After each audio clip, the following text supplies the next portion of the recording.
Depois você vai devolver essa água para a piscina, para que os barquinhos que estejam na superfície acreditem que você, na verdade, está enchendo a piscina. As indústrias e o comércio são os barquinhos do nosso exemplo.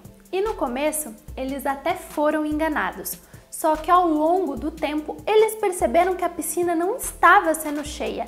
E foi aí que começou o drama. A economia não se recuperava e a política anticíclica petista entrou em um modo contínuo.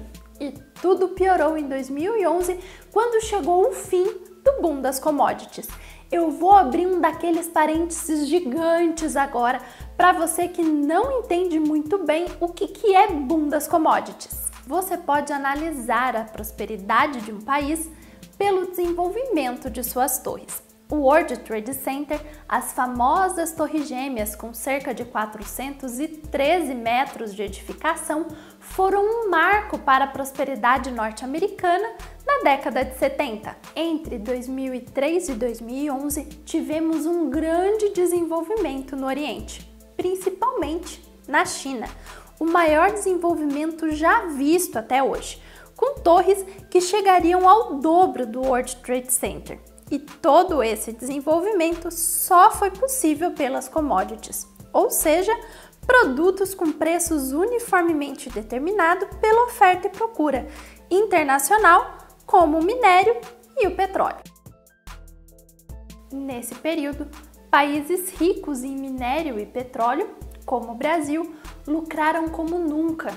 Na verdade, nós perdemos uma grande chance de nos tornarmos uma das 3 potências mundiais, se não fosse o desvio que o PT fez de toda essa riqueza. Em 2013, com o agravamento da crise e as primeiras manifestações pipocando em todo o país, Dilma tinha plena consciência de suas contas e, mesmo assim, ela tentou fazer a sua última manobra para conseguir reestabelecer a economia e ganhar as eleições de 2014. Nesse ponto, chegamos no limite da irresponsabilidade.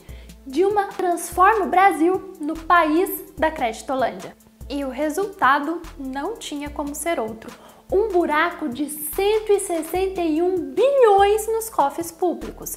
Dilma transformou os empréstimos em créditos, deixando de pagar por 14 meses. Com isso, Dilma acabou conseguindo ganhar as eleições de 2014 e a partir daí seguiremos endividados até 2025. Serão 11 anos consecutivos que teremos que pagar este déficit. É a maior crise que esse país já enfrentou.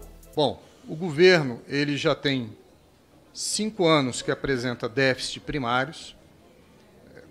Pela nossa projeção, até 2021, nós continuaremos apresentando déficit primários, então seriam 8 anos de déficit primário. As projeções que nós temos também, talvez haja uma reversão a partir de 2024, 2025, desse cenário de déficit primários, então nós teríamos aí 11 anos de déficit primários recorrentes. Em dezembro de 2015, as contas de Dilma eram um grande mistério. Até que o trio Hélio Bicudo, Janaína Pascoal e Miguel Reale Júnior abriram o processo de impeachment. Até março de 2016, os parlamentares Aécio Neves e Eduardo Cunha não viam um real motivo para o impeachment. Mas quando o TCU finalmente liberou as contas de Dilma, o monstro estava lá e ele era assustador. O Senado abriu uma comissão para o impeachment de Dilma, que foi literalmente um parto. Mais de 300 horas de comissão, que no meu ponto de vista foi completamente desnecessário. Dava para resolver esse problema em menos de 1 minuto. Aquele ditado que diz, existe um bicho na sala que mia, bebe leite, come rato, todo mundo diz que é gato, mas o governo teima repetidamente em dizer que é cachorro.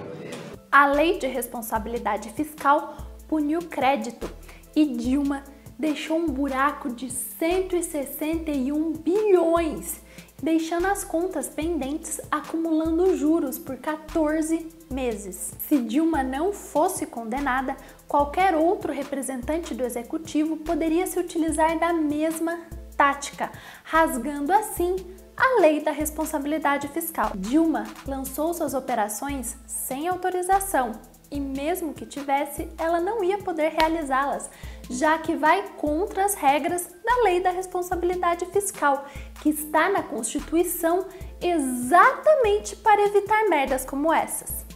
Se você gostou desse vídeo, deixe o seu joinha, se inscreva no canal e não esqueça de ativar o sininho. Assim você vai receber uma notificação toda vez que tiver um vídeo novo.